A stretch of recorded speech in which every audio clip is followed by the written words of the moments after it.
Hello and welcome to HITC Sport. Here are 9 football traitors. Harry Redknapp. There was a time during the mid-2000s when both Portsmouth and Southampton fans took it in turns to hate the guts of Harry Redknapp. Leaving Portsmouth for Southampton in November 2004 was bad enough, leading angry fishermen to scream through his kitchen window, but getting them relegated and crawling back to Portsmouth where he would win an FA Cup completely flipped the table and basically made him the most hated man in Southampton. But then he left Portsmouth for Spurs and robbed them of their best players, with the club on its knees financially. At least Bournemouth fans still like him down there. William Gallas. If there was a football traitor register, William Gallas would be a repeat offender. That's a weird sentence. The Frenchman has played for London's top 3 clubs. No, West Ham, not you. Seemingly not caring how many thousands of people he was pissing off every time he moved. After moving to Arsenal in 2006, Chelsea released a statement that he actually threatened to score some own goals if they didn't let him leave. He spent 4 seasons at the Emirates, didn't win anything, threw a few tantrums, fought a few teammates, and then went and signed for Spurs in 2010. Maybe he just didn't want to move house,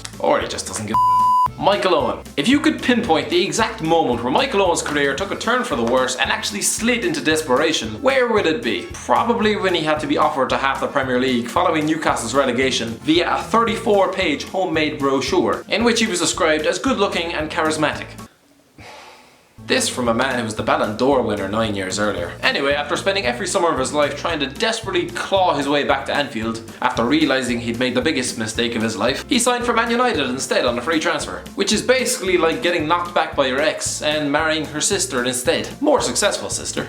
Cesc Fabregas. In April 2011, Cesc Fabregas claimed that if someday I leave Arsenal, it will never be to sign for another English team. Well, at least he kept that No, just all a bit awkward now. Fabregas signed for Arsenal as a 16-year-old kid and stayed with them until 2011, but claimed in 2014 that Arsenal fans still love him. Cesc, I have news for you. Emmanuel Adebayor. Jeez, there's a lot of former Arsenal players in this list. It's almost as if they sell their best players every summer. Ask any Arsenal fan what they think of Emmanuel Adebayor, and it won't be pretty. Sure, what do you expect when your star striker spends the entire summer flirting with anyone that'll give him the time of day, leaving 1 year into a long-term contract, and then running the length of the pitch to celebrate scoring a goal against you, which almost caused a stampede in the UAE end, as 3,000 incandescent gunners tried to throttle him to death. I think someone even tried to throw their seat at him. That was honestly the hardest I've ever seen him run in his entire career, and there wasn't even a pile of cash at the other end of the pitch. Anyway, showing how little he valued his time at the club, he ended up signing for Spurs in 2011 and spent 4 years there. Jack Colback. So Jack Colback, the Newcastle fan, spent 16 years at Sunderland, chucked in a goal in the Tyne-Wear derby, was not shy about celebrating it, and then decided in 2014 that he'd had enough of living a lie, signing for his boyhood club on a free transfer. Newcastle fans, my sincere condolences. Considering Newcastle were relegated 2 seasons later, with Colback playing a key role, did Sunderland have the last laugh? No is the answer,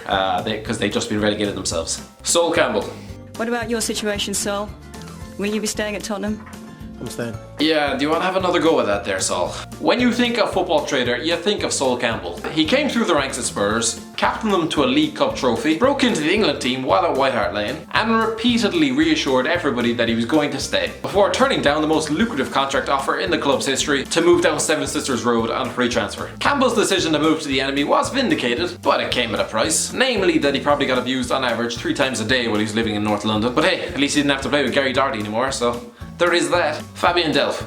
So football is all about ambition. Obviously Fabian Delph thought he was going to break into the Man City team. Clearly everybody else could see that he was an ex-Jock Bradwell and was going to melt into the bench, but Christ above, whatever you do, don't back out of a medical, release a statement saying that you're going to stay at Villa, and then leave anyway the next week. Carlos Tevez. Robinho might have been the first blockbuster signing that Sheikh Mansour lured to Manchester. I still think he thought he was signing for United. But it was Carlos Tevez's arrival which really had the major impact. With Man United fans begging Sir Alex Ferguson to make the Argentine's loan permanent, Tevez decided up sticks and moved to City instead. The Argentine didn't pay much heed to the ritual of not celebrating against your former club, or that it's not socially acceptable to hold up makeshift gravestones for your former managers. Then again, he also got paid 150 grand a week to improve his golf handicap in Argentina for 6 months, so doesn't really do things by the book. Anyway, cheers for watching, lads. If you enjoyed the video, give it a like, give it a share, and I'll talk to you in a while.